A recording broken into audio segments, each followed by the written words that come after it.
Bismillahirrahmanirrahim. Assalamualaikum warahmatullahi wabarakatuh. Bismillahirrahmanirrahim.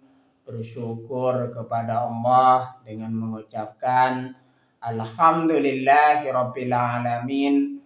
Bersolawat kepada Rasulullah dengan mengucapkan Allahumma sholli ala Sayyidina Muhammad wa ala ali Sayyidina Muhammad.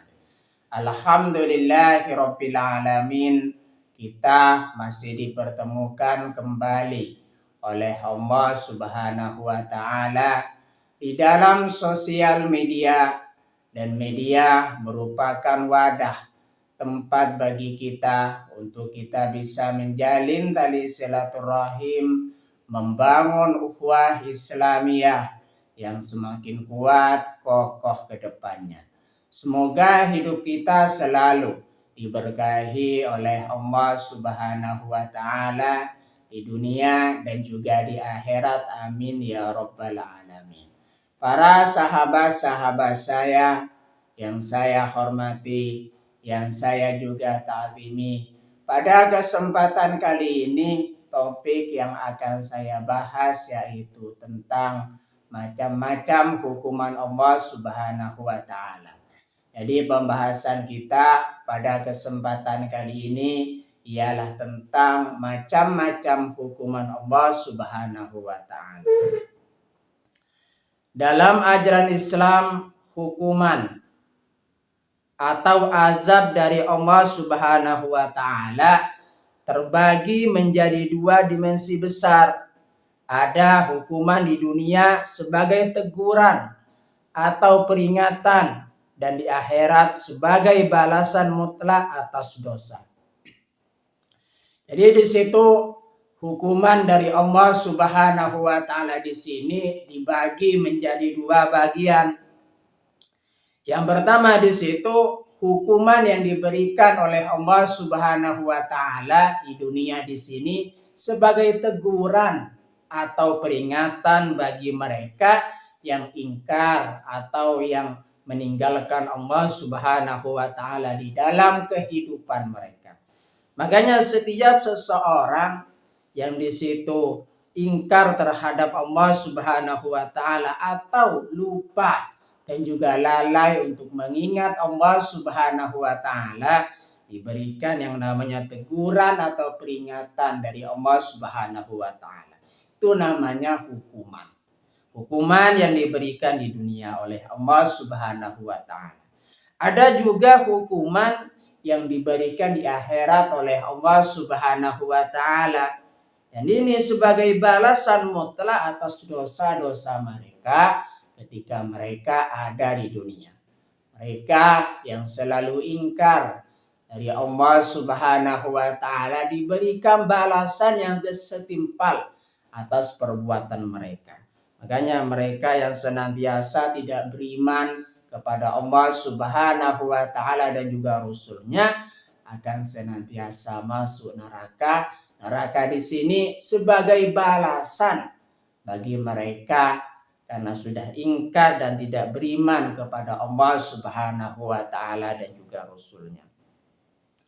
Hukuman ini diberikan berdasarkan kebijaksanaan dan keadilannya. Artinya setiap hukuman yang diberikan oleh Allah Subhanahu wa taala kepada hambanya, kepada manusia, di situ berdasarkan kepada kebijaksanaan dan juga keadilan Allah Subhanahu wa taala di dalam memutuskan sesuatu.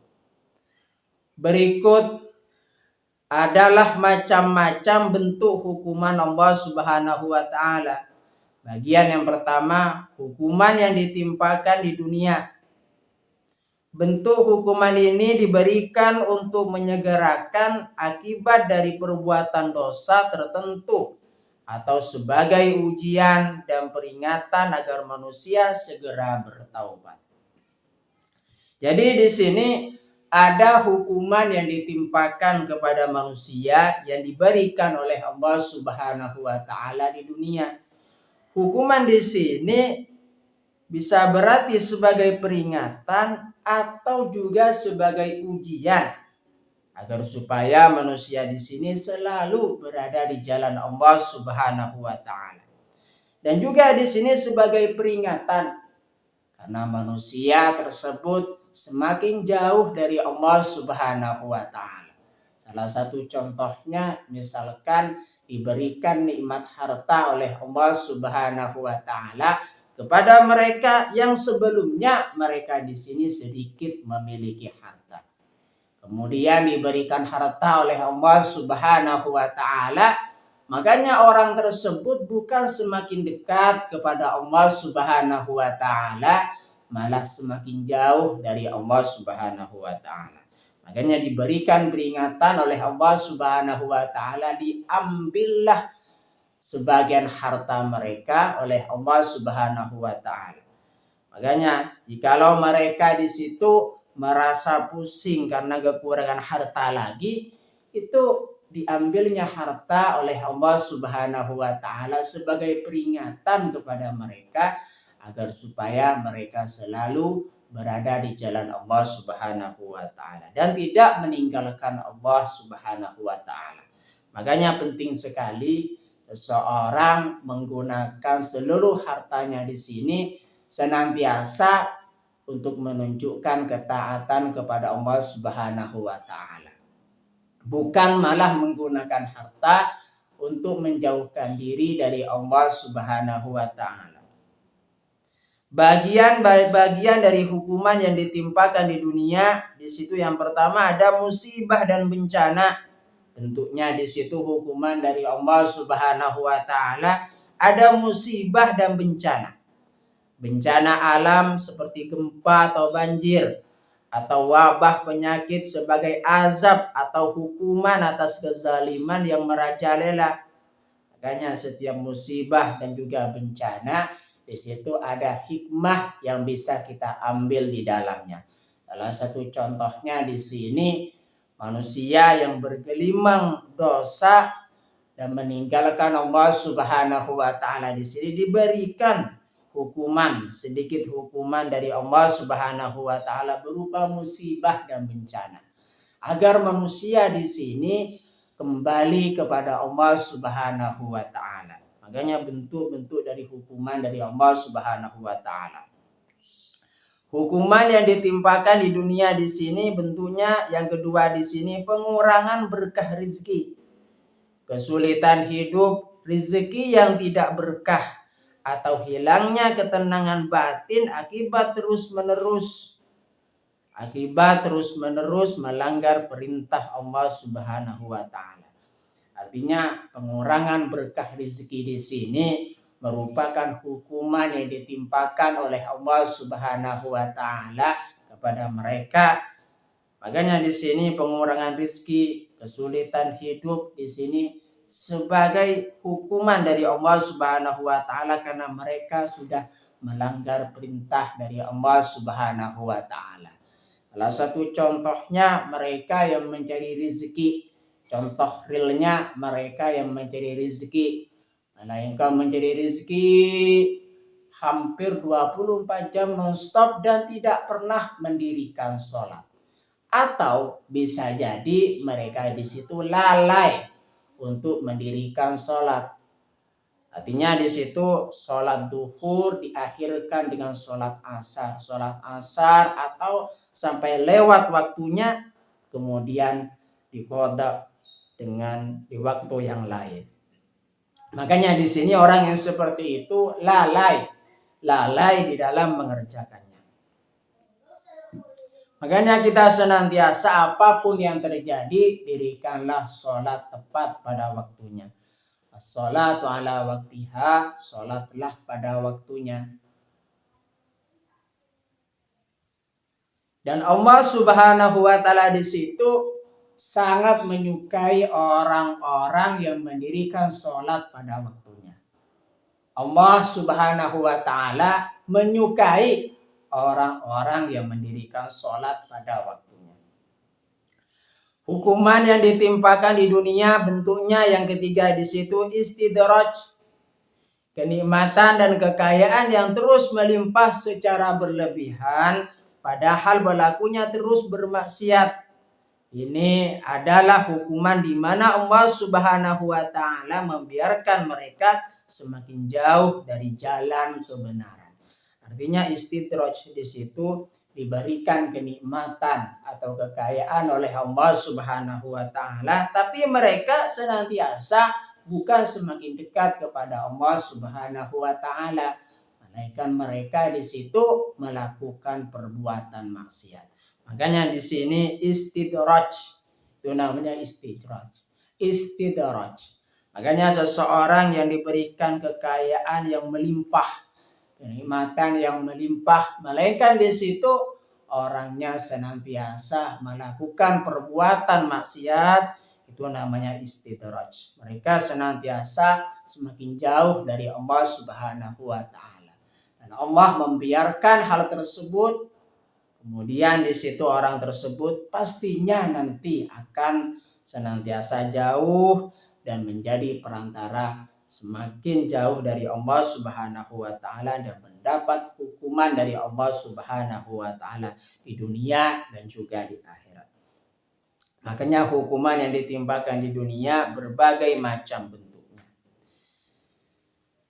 Yang selanjutnya pembahasan mengenai tentang hukuman di akhirat merupakan hukuman yang sesungguhnya dan bersifat mutlak bagi mereka yang meninggal dalam keadaan membawa dosa besar tanpa bertaubat. Artinya seseorang di sini kalau masih diberikan umur panjang, kalau masih ada nafas yang tersisa di dalam diri kita, kita senantiasa bertaubat kepada Allah Subhanahu wa taala. Makanya di sini Rasulullah Shallallahu Alaihi Wasallam di situ pernah bersabda, orang yang paling beruntung di situ orang yang catatan amalnya ada bacaan istighfar. Istighfar di sini sebagai bentuk kita, sebagai bukti kita memohon ampunan kepada Allah Subhanahu wa taala. Makanya Rasulullah Shallallahu Alaihi Wasallam di situ beristighfar sebanyaknya 100 kali setiap hari. Hukuman di akhirat bentuknya di sini yang pertama adzabun alim, siksaan yang sangat pedih dan menyakitkan seperti siksaan api neraka. Artinya hukuman di akhirat nanti ada adzabun alim, siksaan yang sangat pedih dan menyakitkan. Di mana di situ yang disiksa? Siksaan api neraka. Itulah bentuk dari hukuman di akhirat bagi mereka yang ingkar dan tidak beriman kepada Allah Subhanahu wa taala. Bagi mereka yang selalu menyakiti perasaan Allah Subhanahu wa taala dan juga Rasulnya, diberikan azabun alim, siksaan yang sangat pedih. Hukuman di akhirat bentuk yang kedua di sini azabun muhin, siksaan yang datang bersama kehinaan dan penyesalan yang tiada berujung. Seseorang di sini mendapatkan azabun muhin, siksaan yang datang bersama kehinaan, disiksa dalam keadaan hina. Makanya siksaan yang datang bersama kehinaan dan penyesalan yang tiada berujung. Seorang di sini penyesalannya tidak akan berguna lagi ketika mereka sudah ada di akhirat. Makanya di sini kalau masih ada umur yang panjang, kalau masih ada nafas yang melekat di dalam diri kita, tentunya di sini pergunakan kita untuk selalu bertaubat kepada Allah Subhanahu wa taala. Allah Subhanahu wa taala di sini sangat menyukai orang-orang yang bertaubat dan ingin memperbaiki diri, ingin mendekatkan diri kepada Allah Subhanahu wa taala dan juga Rasulnya. Hukuman di akhirat bentuknya di sini azab kubur, siksaan di alam barzah bagi orang-orang yang semasa hidupnya lalai, munafik, atau bergelimang dosa sebelum hari kebangkitan.